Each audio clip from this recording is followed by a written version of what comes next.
네, 안녕하세요. 14주차 수업 시작하겠습니다. 여러분들 이제 어느덧 저희가 이제 기말고사가 남지 않았는데요.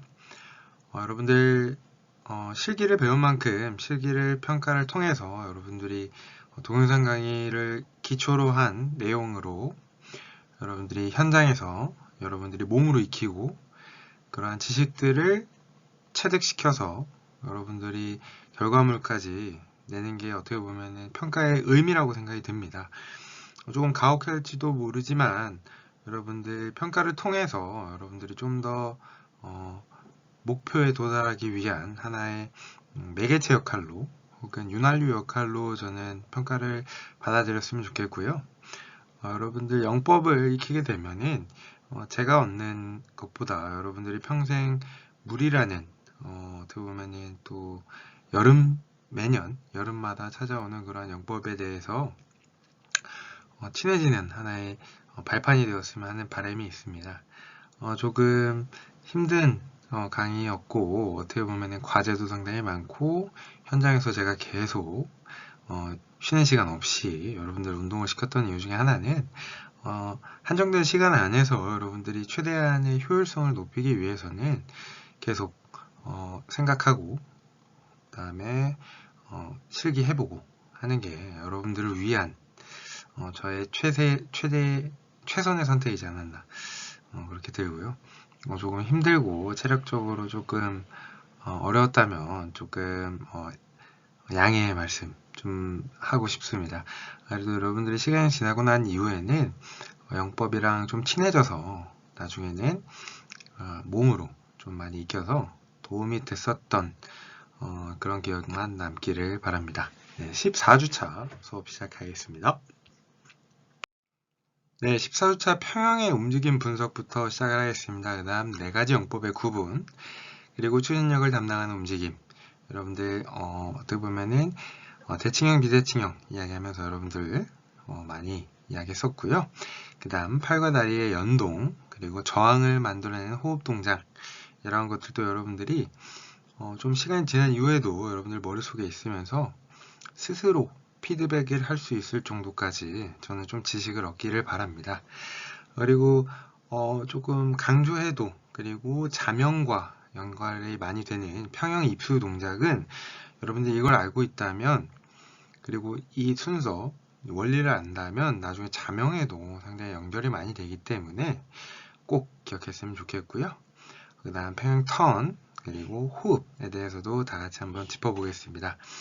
저병은 여러분들이 조금 많은 인지적인 생각이 필요하기 때문에 이러한 실력 향상 포인트도 한 번 더 보시고 다음 트러젠 그리고 수상구조 NCS 학습 모듈까지 전반적으로 여러분들 기억해보고 나중에 여러분들이 좀 중요한 포인트들이기 때문에 꼭 학습을 좀 반복적으로 해서 수영장에서는 조금 어느 정도 정신은 없겠지만 체력적으로 힘들다 보면은 약간 아무 생각 안 드는 경우도 저도 느꼈기 때문에 여러분들이 이런 지상에서 좀 여유가 있을 때 생각해보고 이미지 트레이닝 한 다음에 그 다음에 실기를 한다면 좀 더 여러분들 더 기억에 오래 남고 원리를 기억한다면 시간이 지나도 그거에 대해서 여러분들이 제대로 할 수 있기 때문에 필요한 부분들 꼭 얻어가시기를 바랍니다.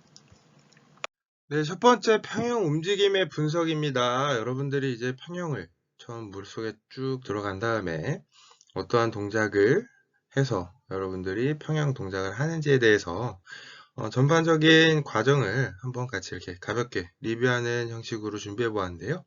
일단 여러분들이 물속에 들어가게 되면은 뛰어들고 바로 여러분들 움직이는 게 아니고요. 수영 쪽 벽면을 차고 난 그러한 가속을 이용해서 어느 정도 앞으로 쭉 나아가는 이러한 스트림 라인을 조금 유지해 주는 게 중요합니다.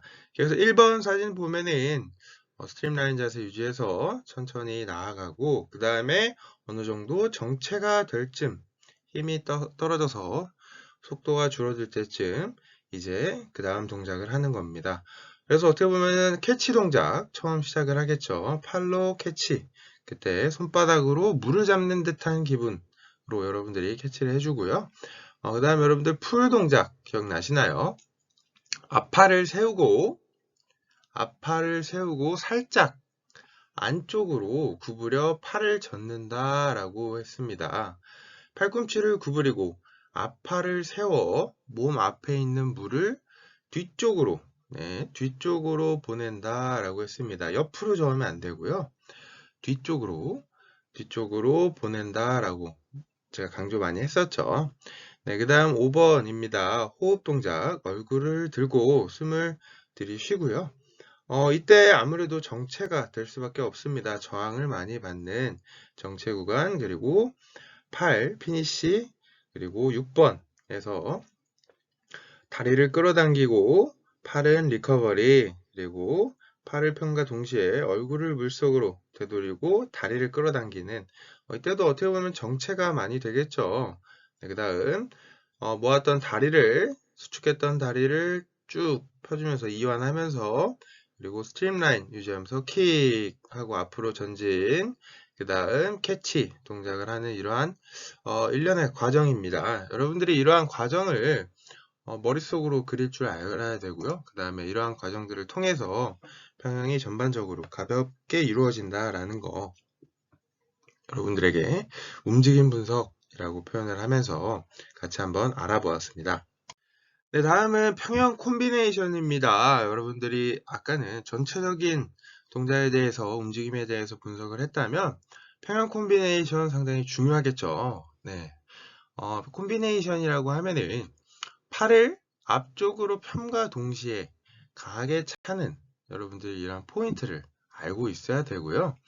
평형에서는 팔과 다리가 연동되지 않아서 앞으로 전혀 나아가지 않는 경우가 많습니다. 따라서 캐치풀, 피니시 각 단계에서 킥을 어떻게 맞출 것인지를 반복 연습을 통해서 확실히 알아둬야만 합니다. 1번 동작입니다. 1번 동작. 스트림라인 자세를 취하고 조금씩 숨을 뱉기 시작하는 1번 동작이고요. 2번은 손바닥을 바깥쪽으로 향하게 하고 여러분들이 캐치를 시작하는 2번. 그 다음 3번은 팔꿈치를 구부려 가면서 손바닥으로 물을 뒤쪽으로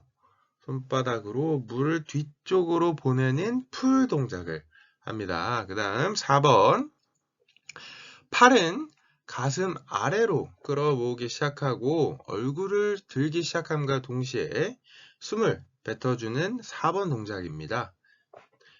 다음 5번 팔을 가슴 아래로 끌어모아서 피니쉬를 하고요. 그 다음 2번 다리를 끌어당기기 시작합니다. 이때 얼굴을 들고 단숨에 숨을 들이쉰다 라고 표현을 했습니다.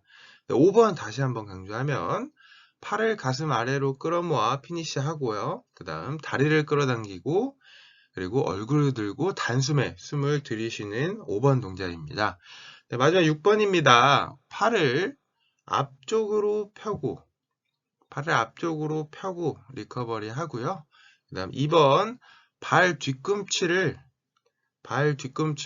엉덩이 쪽으로 끌어당기고 그리고 3번 얼굴을 물속으로 되돌린다. 그 후 4번 다리를 뒤쪽으로 강하게 차는 이러한 콤비네이션 동작입니다. 여러분들이 콤비네이션 상당히 중요합니다. 이게 하나의 순서의 동작이 아니라 거의 한 번에 이루어지는 순간적으로 순차적인 동작이기 때문에 여러분들이 이렇게 자세한 내용들을 알고 있어야지만 여러분들이 평형이란 영법을 할 수 있기 때문에 이러한 콤비네이션은 제가 많이 강조하는 부분이고요. 이렇게 리커버리에서 허벅지를 끌어당기고 다리를 강하게 차야 합니다. 평형은 팔과 다리의 움직임이 복잡해서 조합할 때도 테크닉이 필요하고요.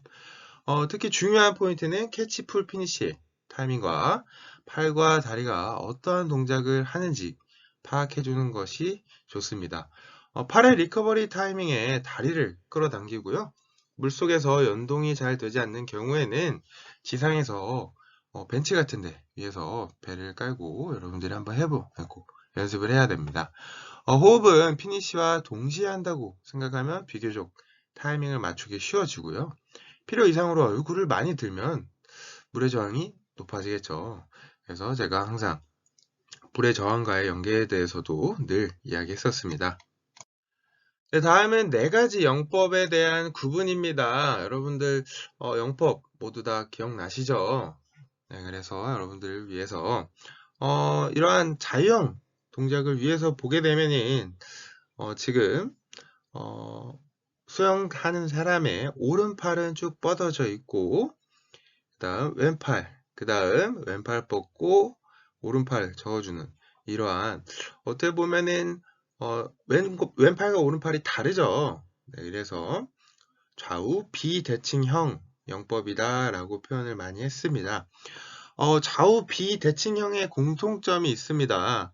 뭔가 좌우 번갈아 팔과 다리를 움직이는 자유형과 배형의 자유형과 배형의 하는 역할을 보면은 왼팔과 오른팔을 모두 다 이렇게 번갈아 가면서 스트로크를 하는 모습을 여러분들이 볼 수 있고요. 이러한 좌우 비대칭형의 공통점은 팔로 조금 커다란 추진력을 만든다라는 이러한 공통점이 있고요. 그 다음에 롤링을 통해서 나아가고 이러한 회전을 상쇄시키는 게 다리의 플러터 킥을 통해서 여러분들이 어떻게 보면 롤링을 상쇄시킨다, 불필요한 움직임을 없앤다 라고 제가 많이 이야기했었죠. 네 번째, 가속과 감속의 경사가 작다라는 표현을 했습니다. 왜냐면은 어떻게 보면 리커버리의 시간이 상당히 적기 때문에 아무래도 감속의 경사가 작은 반면 가속의 경사 또한 높지 않아서 이러한 비대칭형 영법에 이러한 장단점이 있다라는 것을 여러분들이 파악하고 평형과 저병을 보게 되면은 어떠한 장단점이 있구나, 각 영법의 특징들이 무엇이구나 라는 걸 여러분들이 알 수 있습니다. 네, 나아가서 추진력을 담당하는 움직임에 대한 설명입니다. 여러분들이 좌우 비대칭형인 경우 앞에서 보았죠. 네, 이렇게 물을 뒤쪽으로 밀어내면서 나아가는 반작용을 통해서 여러분들이 앞으로 나아간다 라고 표현했습니다. 이러한 것을 데이터로 그래프로 여러분들이 이렇게 보게 되면요, 팔과 다리를 같이 움직이는 경우와 팔만 움직이는 경우에 대한 이런 비교 그래프입니다.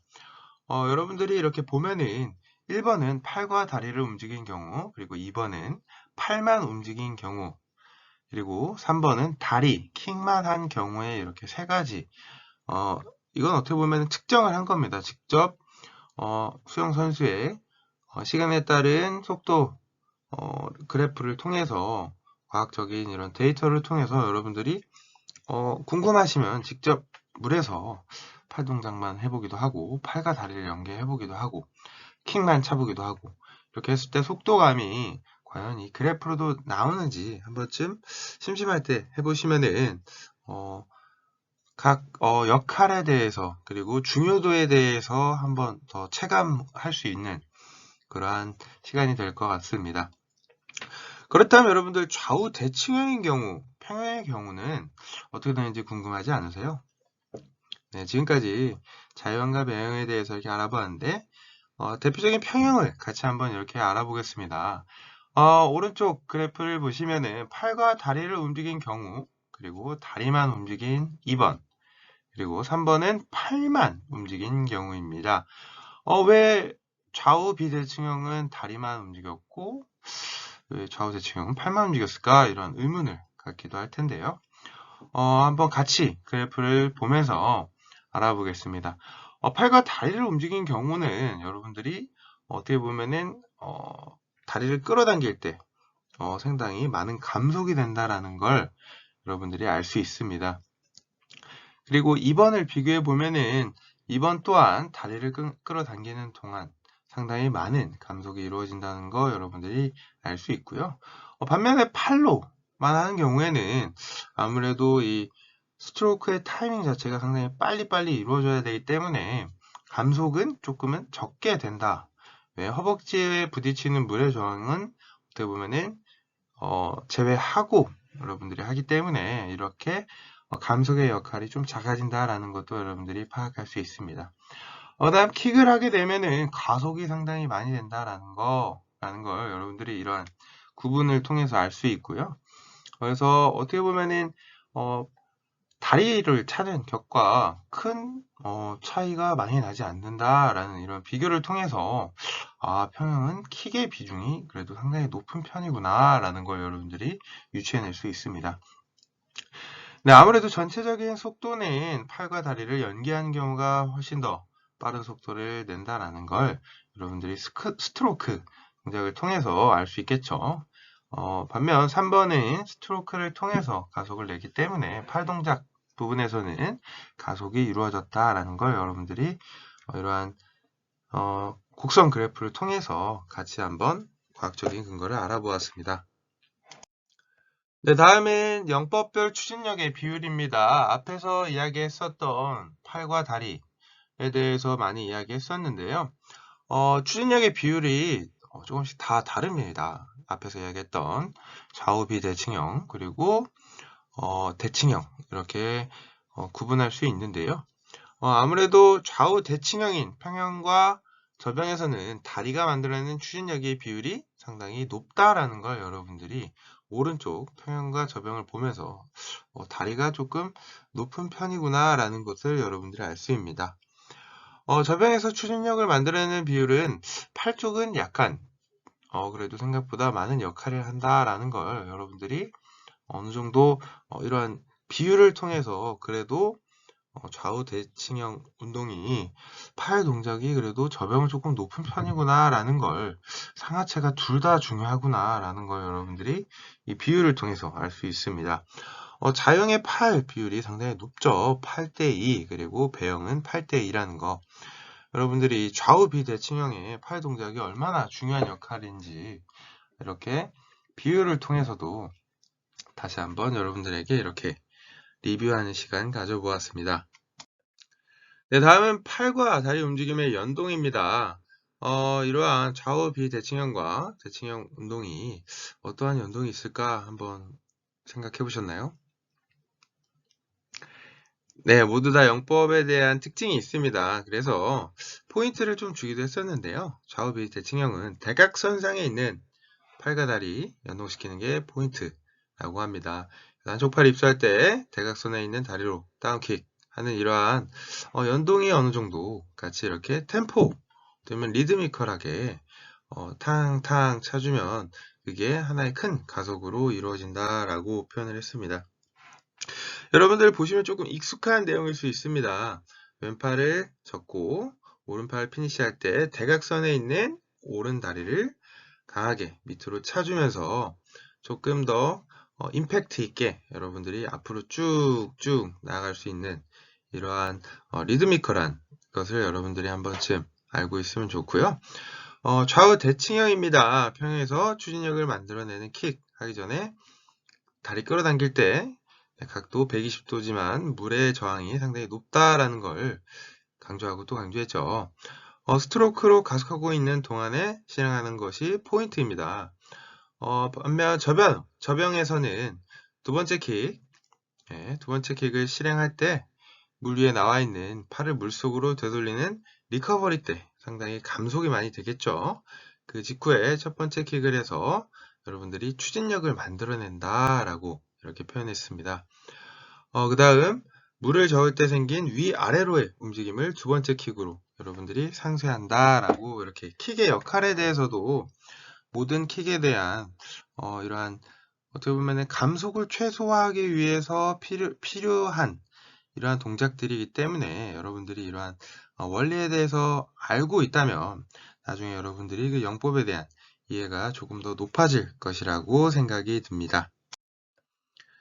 네, 다음은 저항을 만들어내는 호흡 동작입니다. 여러분들이 호흡 때문에 받게 되는 물의 저항이 상당히 크겠죠. 네, 그렇기 때문에 같이 한번 자유형 보면은 옆으로 돌릴 때 호흡을 여러분들이 할 때 물의 저항이 아무래도 조금 생길 수밖에 없겠죠. 타 영법에 비해서 적은 편이긴 하지만 여러분들이 호흡을 과도하게 옆을 살짝 입만 벌리고 호흡하는 호흡이 아닌 고개를 하늘을 바라보듯이 완전 호흡을 충분히 하기 위해서 고개를 완전히 돌리게 되면은 몸의 밸런스도 과도한 롤링도 발생하게 되고 얼굴이 아무래도 물속 바깥에 많이 나오기 때문에 물의 저항 또한 커진다라는 걸 여러분들이 이러한 원리에 대해서 알아야 됩니다. 다음은 평형입니다. 상체를 일으켜 세울 때, 그리고 여러분들이 그 각도에 대해서 많이 이야기했었는데요. 각도 45도였다는 거, 너무 과도하게 90도로 직각으로 올리면은 물의 저항 상당히 많이 받고, 여러분들이 진행 방향으로 비스듬한 45도 방향으로 호흡을 하는 것. 그리고 저병 또한 다이나믹해 보지만 상당히 간결하게 해야 된다라고 표현을 했었고요. 머리를 과도하게 위로 상체를 많이 올라온 만큼 낙차가 크겠죠. 밑으로 많이 내려가기 때문에 물의 저항을 많이 받습니다. 가볍게 호흡할 정도만 간단하게 들어줘야 된다라는 거라고 표현했습니다. 그래프로 한번 같이 보시면 좌우 비대칭형의 경우 속도 곡선 이렇게 한번 같이 비교해 보면요. 상급자, 중급자 이렇게 여러분들이 그리고 이렇게 보게 되면은 아무래도 무호흡을 하면은 아무래도 저항이 없겠죠. 네, 거의 뭐 머리를 들지 않기 때문에 하지만 불가능하다라고 여러분들이 산소통을 메고 있지 않는 이상 무호흡을 하면은 아무래도 뭐 시합 때문에 어쩔 수 없이 빠르게 하고 싶으면은 그렇게 하는 게 맞는데요. 그렇게까지 여러분들이 호흡을 안 해주면서까지는 조금 그냥 비교를 위해서 이렇게까지 나온 겁니다. 아무래도 물의 저항이 가장 적기 때문에 호흡 동작을 생략하게 되면은 아무래도 효율적인 그리고 가장 빠른 영법을 할 수 있습니다.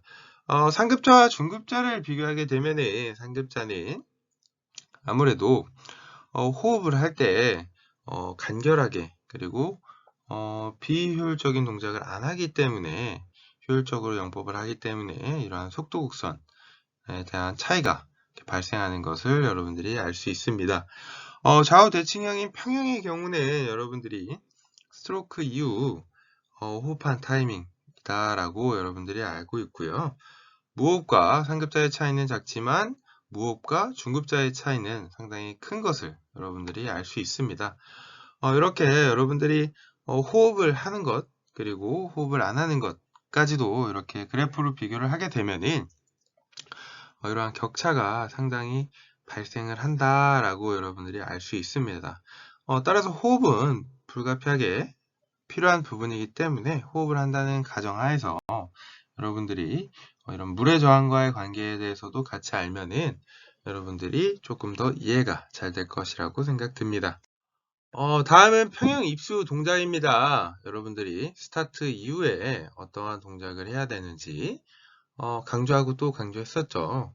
평형 입수 동작은 여러분들 스트림라인 유지하고요. 불필요한 움직임 최소화하고 쭉 나아가다가 그 다음 한 번 접기 그리고 돌핀킥 이때 바로 돌핀킥을 하는 것은 아니고요. 여러분들이 손을 바깥쪽으로 향해서 접고 이렇게 준비를 해 놓고 그 다음에 돌핀킥을 한다 라고 생각하면 됩니다. 여러분들이 한번 젖기를 바로 하는 게 아니다 라는 걸 여러분들이 조금 헷갈려 하실 수도 있을 것 같아서 팔 동작만 준비를 했지 팔은 바로 접지는 않습니다. 일단 이 글을 조금 바로 안 보시면요.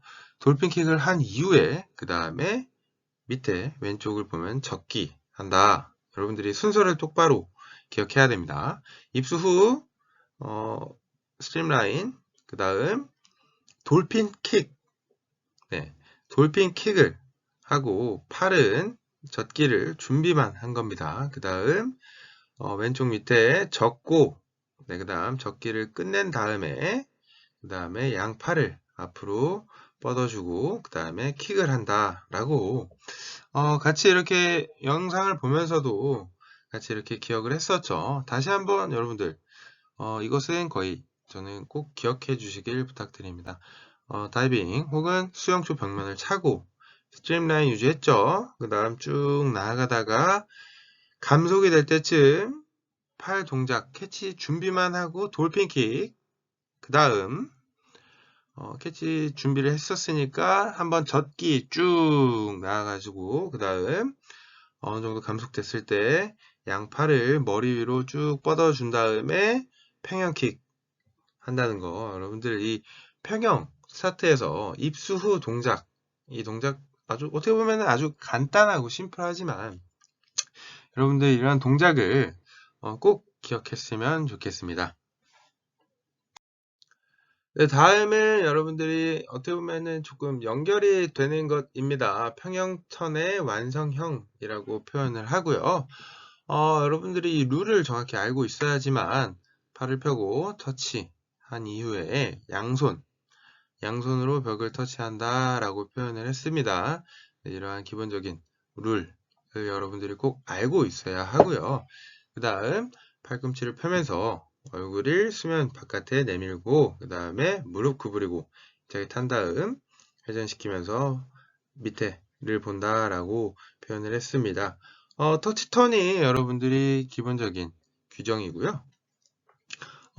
평형 턴을 한 다음에도 여러분들이 평형 스타트 동작과 동일합니다. 네, 그렇기 때문에 제가 이렇게 같이 한 번 더 소개를 해줬고요. 여러분들이 평형 스타트를 어떻게 보면 수영초 벽면을 차고 난 이후도 스타트라고 표현을 합니다. 그래서 동일하게 여러분들 스트림라인, 그 다음 여러분들이 캐치 동작, 팔 동작만 하다가 돌핀킥 한번 해주고 그 다음에 팔 젓기, 그 다음 팔을 머리 위로 쭉 올려서 다리는 접어주어서 다리는 평형킥 동작을 위한 준비 동작 신속하게 물의 저항 적게 받게끔 이렇게 오므렸다가 다음 팔 스트림라인 유지한 상태에서 다리를 쭉 차주면서 여러분들이 어떻게 보면 수영초 벽면을 차고 난 다음 동작은 평형의 이러한 룰입니다. 그렇기 때문에 여러분들이 스타트 할 때만 해당되는 게 아니고 여러분들이 만약에 50m를 왔다 갔다 할 때 출발해서 25m 가서 벽 찍고 그 다음 여러분들이 이러한 터치턴 한 이후에 양손 스트림라인 그 다음에 캐치 동작 팔만 하고 돌핀킥 팔 젓기 그 다음 머리 위로 올리고 다리 모아서 평형킥 그 다음에 물 위로 쓱 올라오면서 평형. 이게 하나의 큰 사이클이라고 여러분들이 이해하시면은 평형 룰을 여러분들이 잘 준수하면서 평형을 한다라고 표현을 할 수 있습니다. 그래서 여러분들에게 상당히 많이 강조하고요. 여러분들이 꼭 이러한 캐치풀 그리고 호흡 그리고 피니시 리커버리 동작에 대해서도 여러분들이 꼭 알아야만 합니다. 네, 다음은 평형 호흡 시 얼굴을 이렇게 드는 동작입니다. 앞에서 간단히 얘기했듯이 90도로 들었을 때와 그리고 45도로 여러분들이 진행 방향으로 물의 저항을 최소화하면서 드는 것에 대한 이러한 차이점입니다. 여러분들이 너무 상체를 들게 되면은 물의 저항이 많아진다 라고 표현을 했었고요.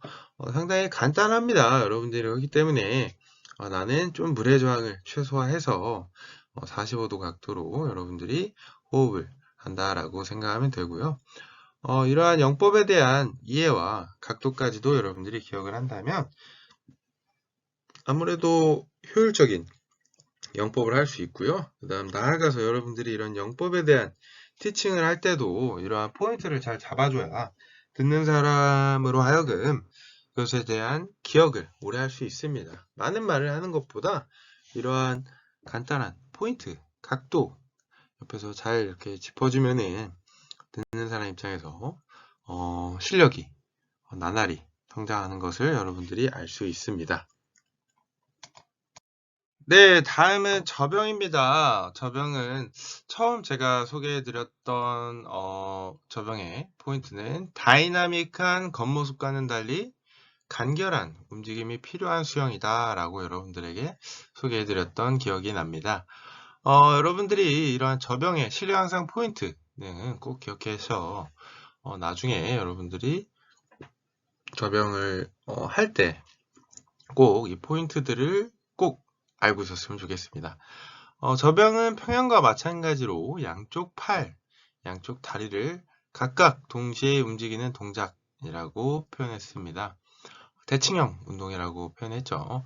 크게 움직일수록 물의 저항을 크게 받아서 역효과가 납니다.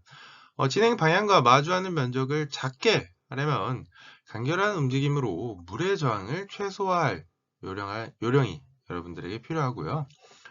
추진력을 만들어내는 첫 번째 킥과 상반신과의 균형을 잡는 두 번째 킥, 이렇게 킥이 총 두 가지 종류의, 그리고 세부적으로 두 개씩 있다는 거 여러분들 알아두시면 좋겠고요. 두 번째 킥은 어떻게 보면은 강하게 차는 게 아니고, 어떻게 보면은 비대칭형 운동의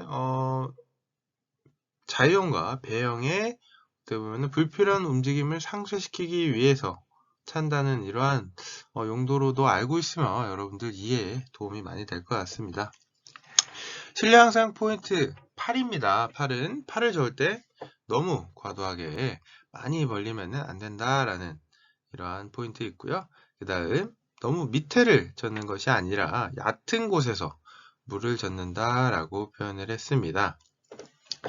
이러한 말은 여러분들이 어디 위치를 저어야 되고, 여러분들이 풀 동작에서 팔을 너무 밑에를 저어주게 되면은 아무래도 여러분들이 진행 방향으로 여러분들이 힘을 충분히 받을 수도 없고, 이러한 원리에 대해서 옆면을 잡는다 라고 약간 너무 많이 벌리진 않는다라는 걸 여러분들이 이러한 포인트를 알고, 여러분들이 이러한 포인트를 알고 있으면 나중에 시간이 지나서 동작이 잘 되지 않을 때 왜 조금 잘 안 됐지? 너무 팔을 많이 벌렸나? 혹은 내가 너무 캐치 이후에 밑에 얕은 곳이 아니라 너무 깊숙한 곳을 잡았지 않은가 라는 생각을 여러분들이 스스로 한 번쯤 하기를 바랍니다. 다리입니다. 첫 번째 킥과 두 번째 킥의 역할이 조금씩 있다라고 표현을 했고요. 첫 번째 킥은 추진력을 담당하는 역할을 했지만, 두 번째 킥은 여러분들이 어떻게 보면은 풀 사이에 부드럽게 차는 두 번째 킥의 역할이 있다라는 걸 알면은 그 킥에 대한 목적을 알게 되면은 의도적으로 추진력을 만들려고 두 번째 킥을 세게 차지는 않겠죠. 그렇게 어떻게 보면은 밸런스를 유지하기 위해 혹은 상쇄시키기 위해서 불필요한 움직임을 없애기 위해서 두 번째 킥을 부드럽게 차준다 라고 첫 번째 킥과 두 번째 킥의 이러한 역할에 대해서 한 번쯤 알았으면 좋겠습니다. 다음은 호흡입니다. 호흡은 호흡 동작을 왜 작게 해야 되는지에 대해서는 아무래도 평형의 호흡을 보면서도 여러분들이 불의 저항이라는 말이 이제 자연스럽게 나오실 것이라고 생각이 듭니다. 다음은 콤비네이션입니다. 콤비네이션 동작은 팔의 움직임과 첫 번째, 두 번째 킥을 연동시킨다 라고 표현했습니다. 이러한 캐치풀, 그리고 두 번째 킥, 그리고 피니시, 그 다음 리커버리, 그 다음 입수, 그 다음 첫 번째 킥, 이러한 어떻게 보면 연쇄적인 동작 사이에 여러분들이 팔 사이에 이런 킥을 자연스럽게 잘 섞어줘야 된다라는 걸 알 수 있고요. 앞에서 여러분들 이야기했었던 6대 4의 비율이 어떻게 보면은 8의 비율이 대칭형 운동에 비해서 상당히 높은 비율을 차지했구나라는 것도 여러분들이 알고 있으면 어떻게 보면은 이러한 연쇄적인 동작 사이에 잘 여러분들이 적절히 타이밍에 맞추어서 해야 된다라는 걸 여러분들이 알 수 있습니다. 그래서 여러분들과 함께 이렇게 콤비네이션 동작에 대해서도 같이 알아보기 위해서 준비해 보았습니다. 콤비네이션 동작, 입수할 때 첫 번째 킥, 그리고 풀할 때 두 번째 킥 한다 라고 여러분들이 일단 기준을 잡고 여러분들이 알고 있으면 좋고요. 팔과 다리 연동이 쉽지 않습니다. 여러분들이 막상 하면은 생각보다 생각할 게 한두 가지가 아니기 때문에 여러분들이 어떻게 보면은 객관적으로 봤을 때 허우적거리고 있나 라고 생각할 정도로 조금은 난이도가 있는 영법이 접영입니다. 그래서 여러분들에게 많이 강조를 하고 천천히 이렇게 설명을 하는 이유가 수영을 잘 하시는 분들도 접영 동작에 대해서 익히기에는 최소 6개월 정도까지 이렇게 넉넉히 잡고 부가적으로 오리발을 끼고 같이 이렇게 연습을 하는 경우도 종종 많이 볼 수 있고요. 영법 자체가 어떻게 보면 조금 난이도가 있기 때문에 여러분들이 조금 많은 시간을 반복해서 그리고 꾸준히 노력을 해야지만 여러분들 영법이 될 수 있는 게 저병이라고 생각합니다. 같이 이 콤비네이션 동작에 대해서 가볍게 같이 여러분들이 기억할 수 있는 시간 가졌으면 좋겠습니다. 첫 번째 킥과 두 번째 킥의 타이밍을 여러분들이 상당히 주의해야만 합니다. 추진력을 만드는 첫 번째, 그리고 균형을 잡는 두 번째 해서 여러분들이 첫 번째 킥은 팔을 입수하는 타이밍에 여러분들이 차야 한다라고 표현을 했고요. 그 다음 균형을 잡는 두 번째 킥은 풀에 맞춰서, 네, 두 번째 킥은 팔을 당기는 동작에 맞춰서 여러분들이 차야 된다. 하지만 세게 차지 않는다. 네, 그렇게 여러분들이 알고 있고요. 여기에서 다운킥과 업킥에 대한 것도 여러분들이 있기 때문에 일단은 크게 알고 그 다음 세세히 알기를 바랍니다. 호흡은 두 번째 킥인 다운킥에 힘을 살려서 실행한다 라고 표현을 합니다. 이때 팔은 피니시 동작을 해주고요. 두 번째 킥을 너무 강하게 차면 상반신이 필요 이상으로 들려서 여러분들이 물의 저항을 많이 받을 수 있다라는 이러한 단점이 있기 때문에 여러분들이 이러한 킥을 할 때 너무 다운킥을 과도하게 추진력을 얻거나 호흡을 위해서 과도하게 차면 안 된다라는 이런 주의사항 한 번 더 여러분들에게 강조하고 싶었습니다. 같이 이렇게 그림을 보게 되면요. 입수할 때 첫 번째 킥이라고 하죠. 다운킥으로 추진력을 만드는 1번, 그 다음 2번 첫 번째 킥이 다운킥이 다 끝난 타이밍에 캐치를 시작하게 되고요. 그리고 물을 저어줍니다. 이때 너무 과도하게 벌리지 않고요. 밑에를 저으면 안 된다. 너무 과도하게 밑에를 저으면 안 된다라고 주의사항 얘기했었고요. 얕은 곳을 조금은 저어야만 한다라고 이렇게 표현도 했었습니다. 이때 물을 가슴 아래로 끌어모으는 풀 동작을 한다. 그리고 업킥으로 두 번째 킥을 한다라고 표현했습니다. 그리고 앞에서 이야기했던 다운킥을 통해서 이때 호흡에 대비하면서 얼굴을 들어주고요. 그 다음 팔 접기를 끝낸 피니시 두 번째 킥, 다운킥을 한다라고 표현했습니다. 이렇게 여러분들이 킥과 호흡과의 연동도 있고 하지만 추진력을 만드는 킥은 아니다. 두 번째 킥의 다운킥은 호흡을 위한 다운킥이다 라는 걸 5번 그림을 보면서 다시 한번 확인했고요. 그 다음 6번 리커버리입니다. 그러면 리커버리 휴식을 취할 때 팔을 가볍게 돌려주고 업킥으로 첫 번째 킥을 한다 라고 표현을 했습니다. 그리고 이때 물속으로 얼굴을 이렇게 되돌리는 동작을 하고요. 그 다음에 바로 또 6번에서 1번으로 가는 게 다운킥을 하면서 추진력을 또 만들어준다 라는 이렇게 여러분들이 콤비네이션 동작을 통해서 저병에도 이러한 첫 번째 킥과 두 번째 킥 크게 나누어서 이렇게 킥을 차는구나.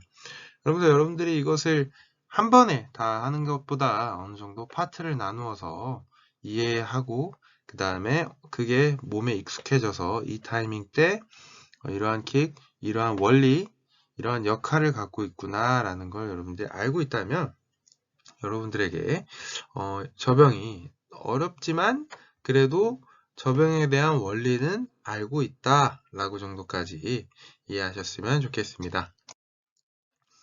네, 다음은 트러젠입니다. 트러젠은 제가 여러분들에게 강조하고 또 강조했던 이유 중에 하나가 트러젠은 수상 인명 구조에서 상당히 유용하게 사용이 되고요.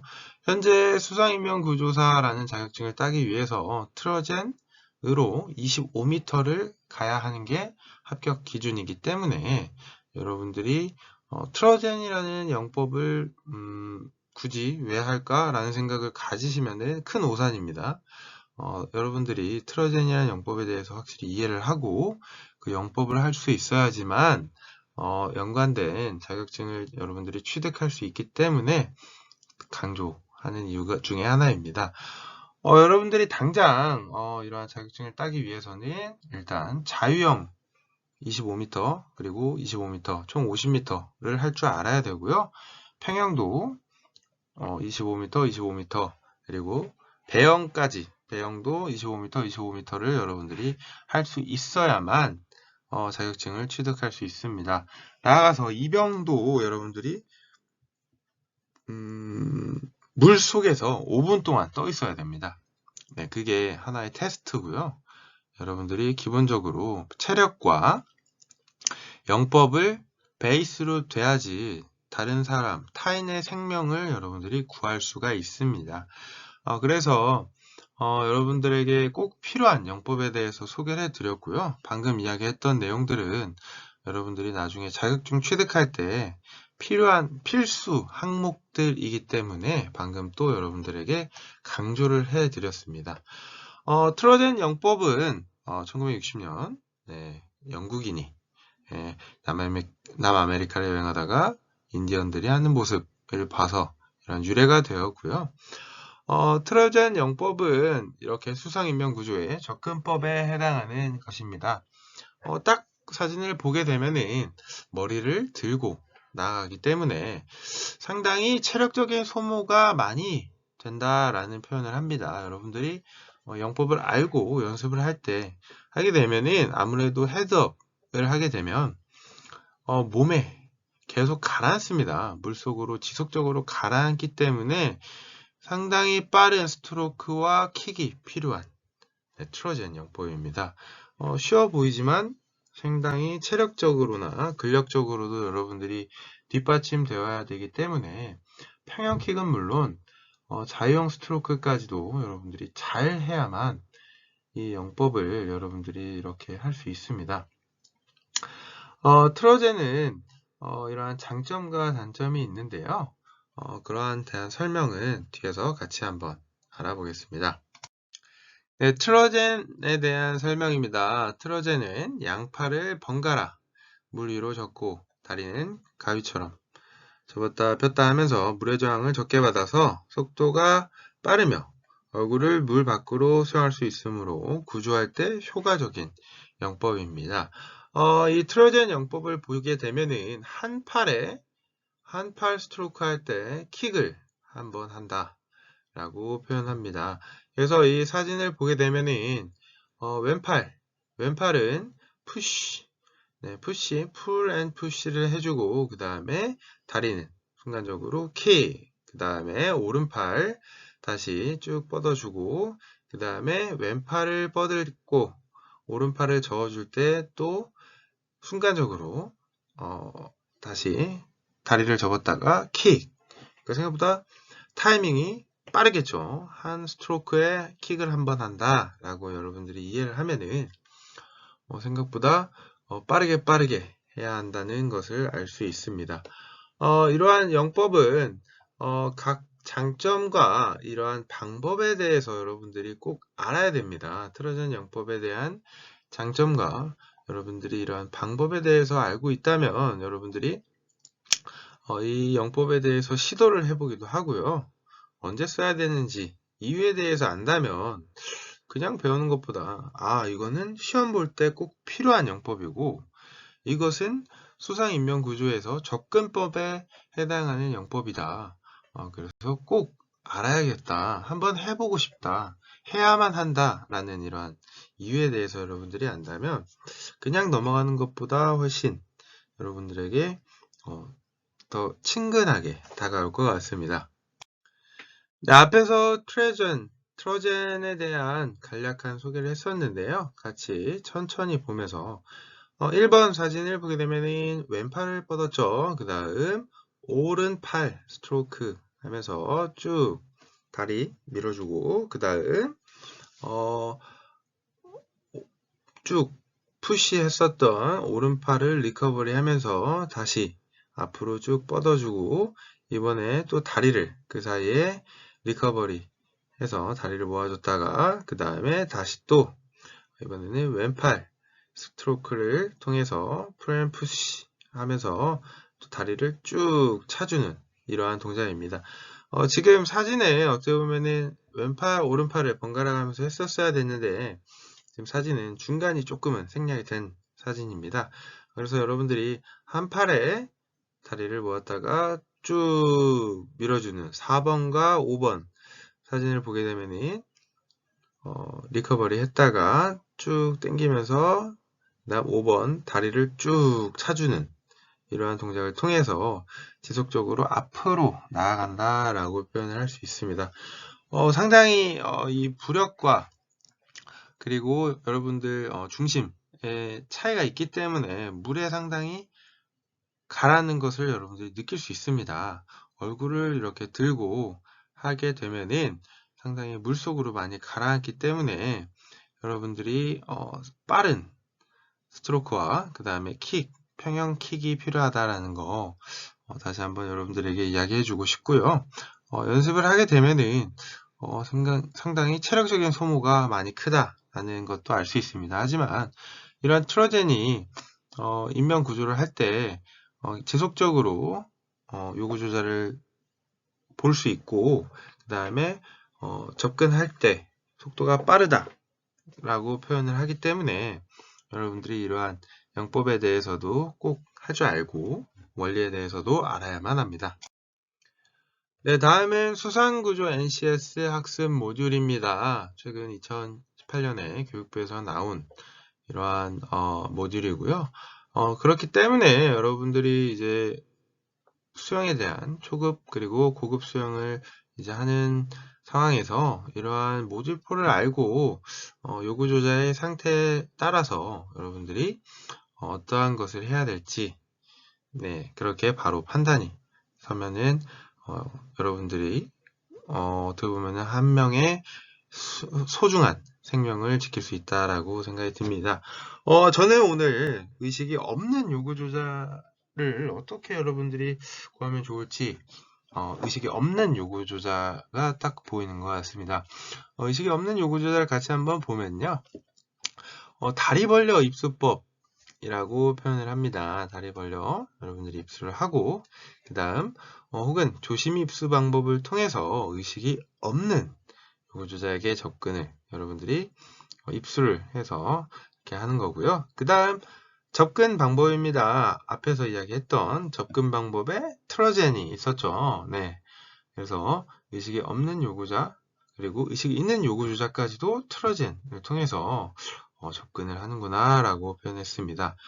접근 방법 중에는 스컬링 그리고 이병 그리고 평형 그래서 평형도 머리 들고 평형을 통해서 의식이 없는 요구조자가 이 요구조자가 물 바깥에 떠 있을 수도 있지만 막 그 바다나 계곡에서 이 요구조자가 의식이 없기 때문에 막 떠내려갈 수도 있습니다.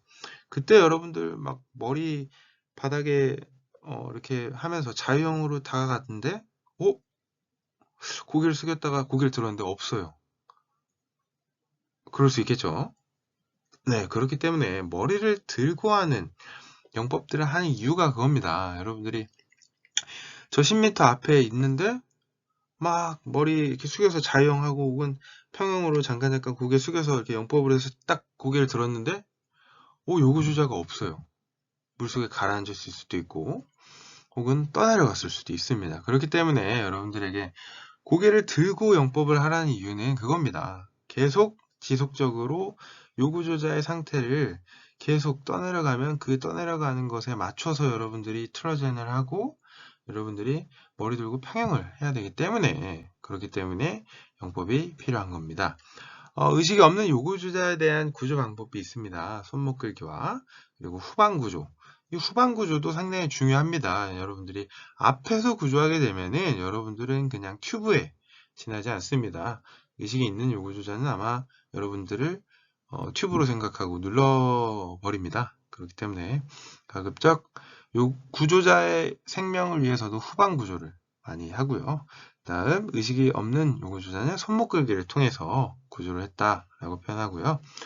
운반 방법으로는 겨드랑이 운반 그리고 여러분들이 기본적으로 배영을 할 때 여러분들이 이렇게 겨드랑이를 잡고 어떻게 보면은 배영이지만 기본 배영이라고 표현을 하지만 양손을 요구조자의 양 겨드랑이에 꼈기 때문에 발차기는 누워서 평행 발차기를 통해서 여러분들이 기본 배영을 여러분들이 하는 겁니다.